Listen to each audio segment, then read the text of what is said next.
This weekend, Star Wars fans made Obi-Wan Kenobi the most watched Disney Plus original series premiere of all time. And for that, I would say a big thank you.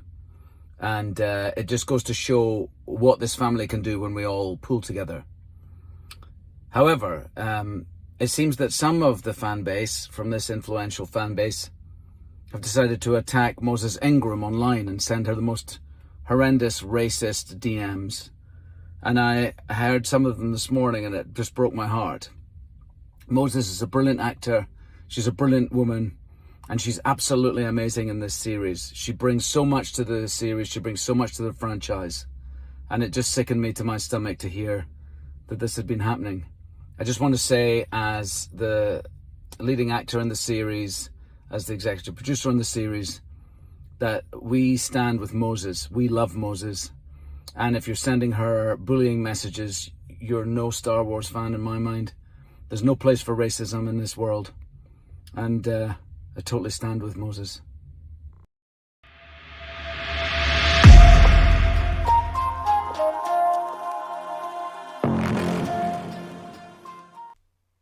What's up? Make sure you like, share, subscribe, hit the notification bell up above for future uploads. Check out the links posted in the description down below to support the channel. And make sure you follow me over on Rumble and Odysee. Thank you. So you've just seen that video of Ewan McGregor talking about people being ist and sending messages towards certain actress, and indeed to not be in the fandom whatsoever. In my opinion, what he's saying there about not sending ist messages and all that, that's fair enough. I think most people are behind that 100%. What I do think is very interesting about what he says, maybe it's a Freudian slip or maybe it's something that he didn't mean to say, insofar as the company had talked to him and he had seen things and been involved in groups that talked about influential fans. Now everybody knows at this stage that the likes of Hollywood looks at YouTube content. It was made very clear in the likes of the trial that just happened when they mentioned that umbrella guy multiple times within that trial.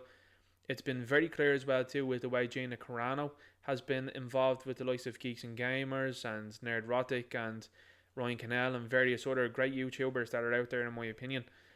And it's very clear to me now that those same people and people in Hollywood do keep a very close eye on what fans are saying. And what is happening is now, these people are losing money. They're losing profits because these fans that are out there with a voice are actually critiquing the work that's been put out there, and it's causing problems for the industry. The industry assumed that it was just going to steamroll over with this leftist ideology and that would be the end of it. They didn't expect people to be rising up and saying, no, I'm not having any of this. They didn't expect people to say, hey, point out what's going on over here and showing how that connects to real world stuff. This entertainment stuff has gotten way out of hand. People use this as escapism in the past. Now stuff from the real world is creeping into shows and people don't want to have anything to do with it. And they're right. Because what you have here is, and as I had said in my Obi-Wan Kenobi review in episode 1 and 2, I stayed away from seeing any of this type of comments until recently now, when what they did was they went so overt and they have multiple leftist shill websites writing for them. It's become too hard to ignore. So that's why I'm talking about it. So you've got Ewan McGregor there, that's an executive producer who has to carry the can with a lot of blame for how bad this show is. A show that he said was in production for in and around 4 years that he knew about. So they've had 4 years to get the scripts right and to get this to be a top tier show, and it's junk. You have an executive producer in Ewan McGregor that could change things on a whim, because that's the power that an executive producer has and hasn't, and it's still junk. So that looks really bad for him. So what you're seeing is you're seeing these people now deciding to distract and throw things out to try and pull people's attention left, right and centre.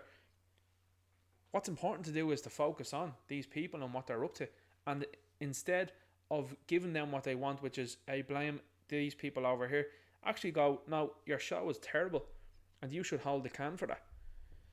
So Ewan McGregor, of course, as well too, and again, some of the people involved in Star Wars here now, unfortunately, you've got Moses Ingram here, who I think obviously is an attractive lady, but then is coming out with weird comments like, I'm the first black person in Star Wars, paraphrasing now, of course, but a similar comment then being made by Lenny Henry, who is a black man, And it all seems kind of like it's the same comment and quote that's just been regurgitated again and again and again. And people notice that, and people start to say, hang on here for a second, you're not the first black person in Star Wars. James Earl Jones was the voice of Darth Vader, someone who was sought out because George Lucas didn't want to go with Orson Welles, who was a white man, because Orson Welles sounded too recognisable. The same people, by the way, that love Lando Calrissian, played by Billy D. Williams. The same people that loved Ahmed Best as Jar Jar Binks. Maybe not everybody, but certainly the media disliked Jar Jar Binks, but most people growing up at the time absolutely loved him. The same people as well too that love Samuel L. Jackson, and in my opinion, my humble opinion, I think Star Wars was the thing that really got Samuel L. Jackson's career off the ground and really into the stratosphere like we had never seen before. Of course, he was important and a big figure within Pulp Fiction, but I bet you don't know the name of the character that he played in Jurassic Park. I bet you didn't even know he was in Jurassic Park. So when you look at Star Wars and what that did for Sam Jackson's career, I think it really took off. So when you then try to say to people that they're Aristophobes, you've got another thing coming. This is the same fan base as well too that absolutely loves Tamara Morrison. So when you're trying to say that people are Aristophobes and they're all for white this and white that, it's lies that you're telling. Complete and utter lies. So you've lost the narrative, and this is what's happening with these people. They're now desperate, and that's why they are doing what they are doing, which is calling fans Aristophobes. And of course then you have the radical left websites that are running with it going, well, the people that are saying that they're upset about fans being called Aristophobes, it's funny, it's all the same people. No, what the people are doing is they're pointing out the exact same play that these people make every time. They did the exact same thing they did with The Last Jedi, and they wanted to blame fan discontent because they didn't like Rose Tico because she was Asian. Yet the same fans then loved Chirrut Imwe, played by Donnie Yen. It's almost like if you write a good character that people don't give a shit what they look like. Know what I mean?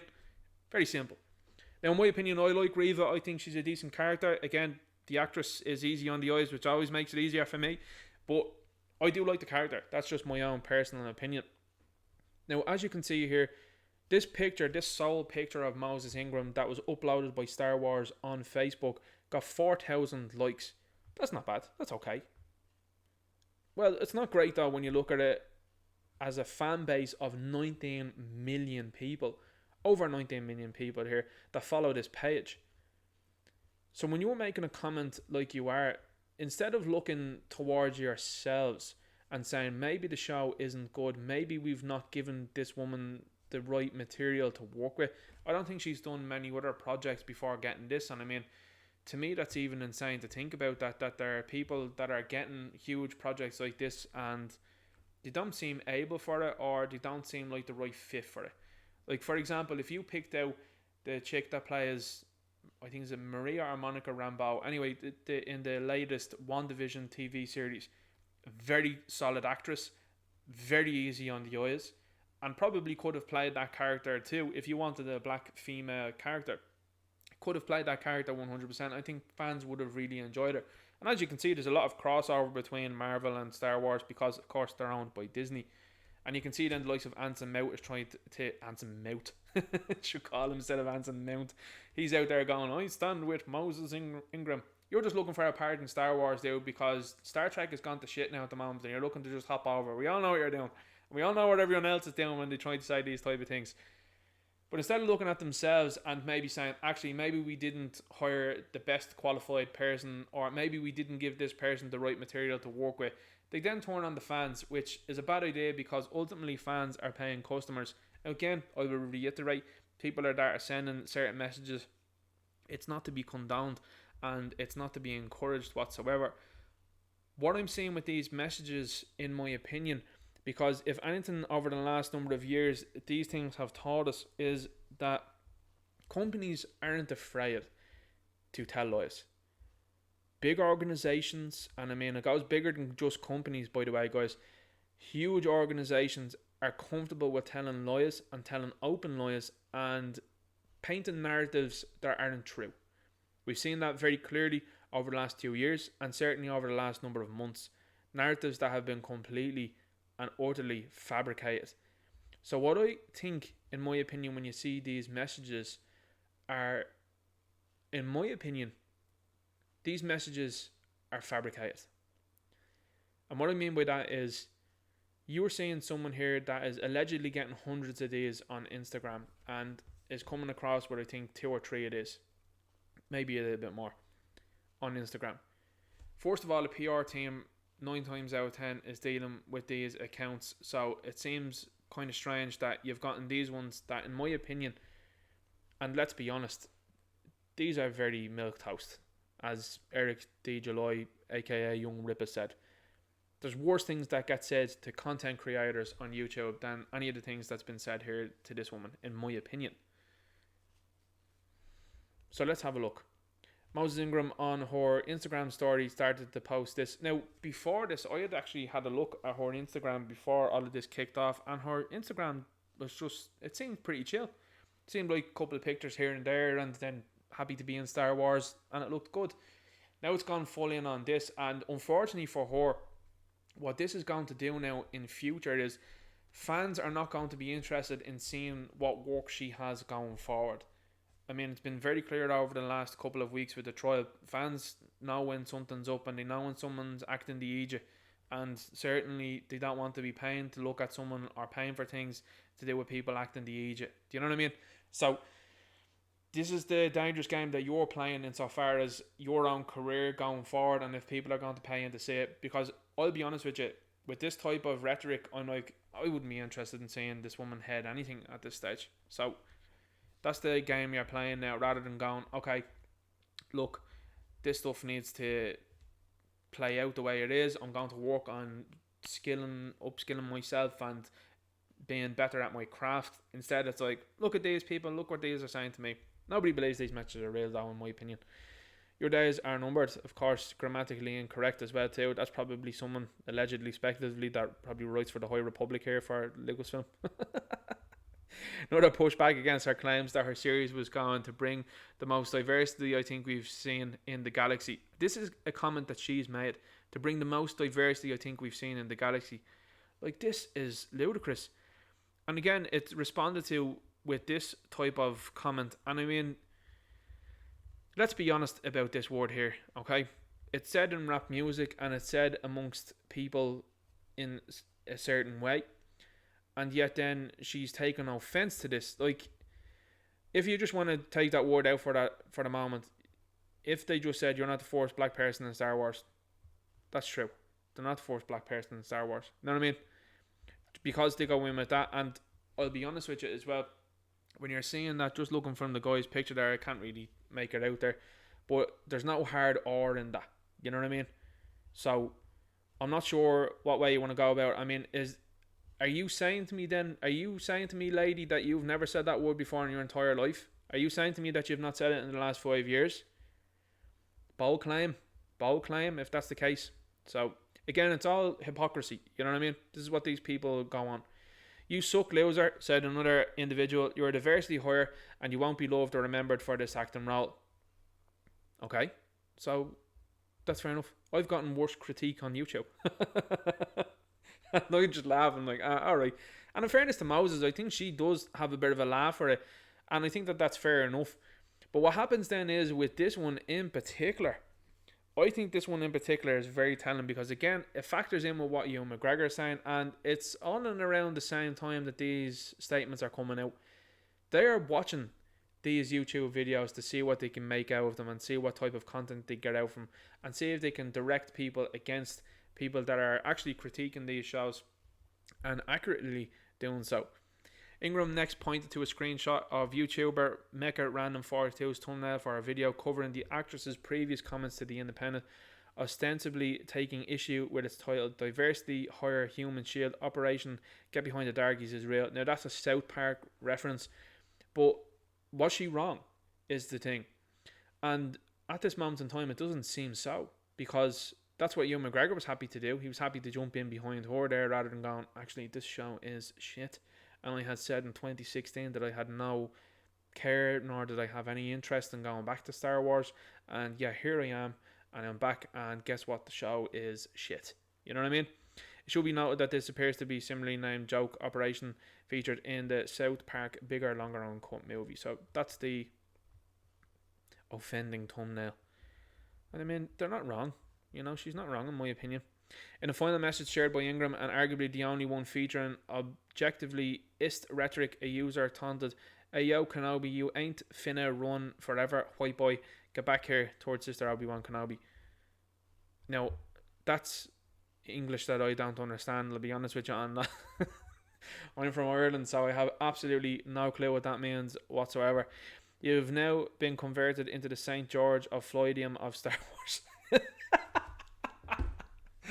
Oh, stop. Are you happy? Now, I don't know what that means. You know what I mean?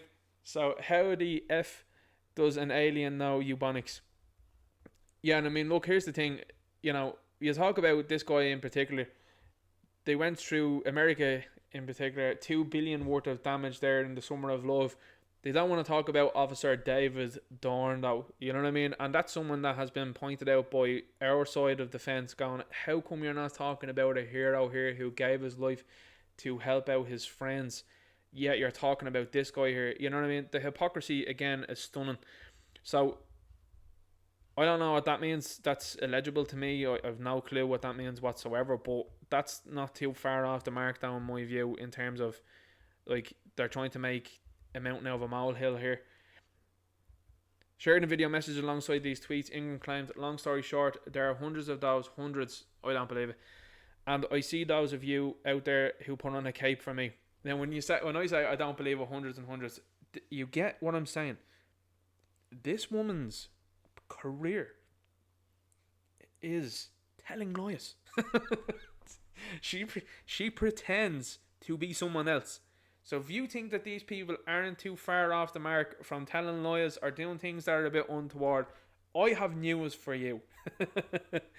These are the same people, by the way, that were out there that were endorsing things, experiments in the last year. You know what I mean? These are the same, not this one person, but I'm saying actors and musicians and people that were under the thumb of these people. They were out there endorsing stuff that seems to be coming home to roost now in the last number of months, and that's all I'm saying. When you're taking advice from these people that are fairly vacuous people that are yes men and yes women, you know, sit back and say to yourself, is this what's really going on? There's nothing anybody can do to stop this hate, she reiterated. So I question what my purpose is in even being here in front of you saying this is happening. Don't really know. Yeah, because you've been thrown under the bus here, and I mean, there is nothing anybody can do to stop hate. I mean, it's the same way, like, they're talking about all of this. I'm Irish, as I've said multiple times in this video, and I'll get cracks at me being Irish throughout the channel. That's going to happen. There's nothing that's going to happen that's going to change that. And I mean, here's the thing. In America, there used to be signs, no blacks, no dogs, no Irish, right? But you know what the Irish people did? They got over it and got on it and just said, oh well. Irish people have been throughout history treated terribly. We were treated terribly by the likes of the British Empire for 800 plus years. So I think we know a thing or two about being treated badly. And of course, it's important to talk about history. But ultimately, you have to just go, well, you're going to have to get on with it at some stage, and you can't just cry about it. You know what I mean? All the time. It just can't happen. Reference it, for sure. But when you're going on and saying, oh, is there something we can do to stop this? No. There's nothing you can do. I've been in football stands when I've been in England, and Irish players have been abused, being called Fenian this and Irish that. One or two idiots. Is it going to change though if I said anything to them? No, probably not. They're not going to sit down and go, you know what, actually, I've had a hard think about that, and Ninja Knight is right, I shouldn't be this way towards Irish people. They're not going to change their ways. That's just it. And I just say to myself, okay, I'm going to have nothing to do with that person, and that's fair enough. That's it. But there's thousands of other people, other English people that I've been in stands with, that were delighted to have me there and chat away to me, and beloved players as well too from mine. That's just the way it is. But what's upsetting people is the narrative that these people are going with. And unfortunately for this woman, when she's saying I don't know, I really don't know, I somewhat feel for this lady, because I think she's an okay actress. I don't think, look, she's not a terrific actress, but I think this is a situation that she's been thrust into by the company to try and get the type of response. I mean, look at what's going on. Hasbro are releasing a HasLab of this woman's lightsaber. Why? Why are they doing that? Why not do like Boba Fett's jetpack or something like that? Something that fans want. Do you know what I mean? Instead, they're out there putting a campaign that's crowdfunded behind a character that's brand new that they're talking about, hey, we're going to have our story. It's very strange. Ingram continued then, but I think that the things that bother me is that, like, sort of feeling that I've had inside myself, which no one has told me, but this feeling of, like, I just got to shut up and take it. I just got to grin and bear it. I'm not built like that. Listen, I'm all about that. I'm all about posting stuff up on the internet and all that. That's great. Do you know what I mean? But if you're going to keep going on with it, with the way the company is and the way they're going to try and utilise you, have a chat with John Boyega maybe and ask him what he thinks about him being removed from the posters in China. That was by Disney and Lucasfilm, by the way. Ask well, unfortunately he's not around now, but if you could have at the time asked Chadwick Boseman what he thought, again, unfortunately no longer with us, rest in peace, maybe someone that worked with him, what did Chadwick think of the posters of Black Panther in China where they covered up Chadwick's face? How about that? How about the fact that Marvel and Disney don't know what to do with Sam Wilson as Captain America? They're talking about Captain America 4. How are they going to produce that? What are they going to do? Going to be interesting, that one, isn't it? So I just really want to come on, I think, and say thank you to the people who show up for me in the comments and the places that I'm not going to put myself. And to the rest of y'all weird, she concluded. So I have to say, fairness to her, like, she came across really well in the video, and I think she doesn't know how to handle this situation, because she's like, what's this about? Why am I being thrust upon into this light? And it's very clear to see, because the show is very poor and they have to have something for people to talk about, and this is a case of the work is not that great, so let's talk around the work and bring some attention to it from there. That's all it's about. Star Wars then says, we are proud to welcome Moses Ingram to the Star Wars family and excited for Reva's story to unfold, but in a TV series called Obi-Wan Kenobi, by the way. I mean, it's like having Darth Vader and then being like, hey guys, by the way, we're looking forward to the story of some other randomer there unfolding. You'd be like, what? Do you know what I mean? That's the way you got to think about these things. And that's what happens in the sequel trilogy. Went from Luke Skywalker to, we're actually going to focus on this character Rey and how her story unfolds. What? I mean, is there people that work in Barbie clamouring for male characters to be all over the place in it? Is there? You know what I mean? If anyone intends to make her feel in any way unwelcome, we have only one thing to say: we resist. Of course, the same company that airbrushed John Boyega out of a poster for China, let's just remember that one. And then they go on to this and they say, there are more than 20 million sentient species in the Star Wars galaxy. Don't choose to be an ist. The account followed up in a follow-up tweet. They do know, though, that there are Istafal characters within the Star Wars mythos, though, don't they? They do know that. They do know that the Empire was supposedly Istafal. You know, the same Empire that they keep trying to force diversity into, because the Empire would totally, legitimately take up... No, it wouldn't. Absolutely not. And this is what you have now. You've got peak clown world here now with Star Wars, and this is it exactly itself. This is a company, let's just bear in mind, this is a company upset with YouTubers critiquing a very bad show, and it's not upset with itself, even though it airbrushed John Boyega, who plays Finn in the sequel trilogy, out of a poster. This is the same company that minimised other characters of colour as well too on their posters. This is another company, by the way, that decided to make the book of Boba Fett, did a terrible job at it, and now Tamara Morrison's even out there going, yeah, we want to get the old Boba back now in season 2, we want to see how these things go. Because fans are collectively turning off and going, that's junk, I'm not watching that. And unfortunately for these actors and actresses, because they're playing the game with these companies, instead of being brave and going, like this woman did, in my opinion, yeah, you're all weird. Like, I mean, I'm being shown these messages. She's obviously sitting there going, I'm being shown these messages, I don't know why. And now we have to make comments on them, like what's this about? You know what I mean? I'm sure that's exactly what's happening. And instead then of them just going, okay, the show is bad and let's talk about it, let's listen to fans, instead they want to call fans Istafobs. It just doesn't make sense. Now again, these will be the same leftist websites as well that will come out and talk about this woman's colour, by the way, which indeed, in my opinion, is an Istafog thing, rather than just going, we've cast this woman as a character and you're going, yeah, great. I don't think anybody was upset with Samuel L. Jackson cast as Mace Windu and then how that went on. And some people suggesting that they want to see a show based on Mace Windu or have him face off against Boba Fett. I'll be one of those people that's like, no, don't do that. Not because of what Samuel L. Jackson looks like, but because it kind of cheapens the combination of Anakin Skywalker and Darth Sidious doing what they do with Mace Windu and how he rises down to be Darth Vader. You know, if they keep doing fake outs, at this point in time, you're going to say, well, who's the only person that really was taken out down in Star Wars? Qui-Gon Jinn? That's what they're doing. You know what I mean? So, anyway, guys, I hope this video was enlightening, and it shows you that when you take the mickey out of these people, and certainly you laugh at them and point out exactly what they're doing, and they're doing it across the spectrum, they're doing it in every franchise at this stage now. They've used the same tactic, rhetoric, and commentary throughout everything, rather than going, how come the fans are upset with this? No, it couldn't be us. We shouldn't look at what we're doing. We shouldn't look at the content of what we're doing and what we're changing and what we're doing and what we're saying. It's the fans that are the problem. They're like that Seymour Skinner meme that's out there from The Simpsons. That's exactly what these people are like. And once you keep pushing that out there and letting them know, the people that they're trying to get at as well too, by the way, on YouTube, keep doing what you're doing. You've been doing fantastic work. And pointing out the hypocrisy of these people is very important. Extremely important. Keep doing it. Make sure you like, share, subscribe, hit the notification bell up above for future uploads. Check out the links posted in the description down below to support the channel. Make sure you follow me over on Rumble and Odysee, and I'll talk to you later. Good luck. Due to the limiting of the truth on this platform, make sure you're following me over here on Odysee and on Rumble. Thank you. Make sure you're following me over here on Gab at ninja_night and over here on Gettr at the_ninja_night.